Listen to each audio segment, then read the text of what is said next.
just came up from the gym, and I get some of my best inspirations when I'm working out. And one of the things that I notice in the human interpersonal dynamic is the notion that the closer we feel to people, the less we're apt to, I'm a little sweaty, put boundaries in place. And so there's a real boundarylessness when it comes to our close relationships. And that's where we will have the most traumatic rifts and problems, because there's this assumption, because I love you deeply and because we're highly close, that we don't need boundaries. We are so soulmated. We are so simpatico that we don't need rules of engagement. And this has been a theme as a relationship psychotherapist, and what I work with a lot is I just want to give you a tip.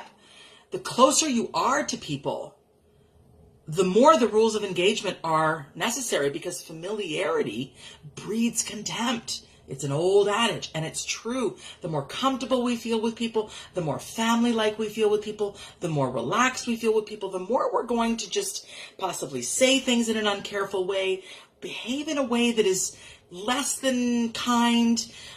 There's no consequences. You know, I work with folks in which people are rather mean to each other, but oh, I love you so much. And so where are the consequences for poor treatment, for boundarylessness? So I just want you to not confuse boundarylessness with closeness, and vice versa.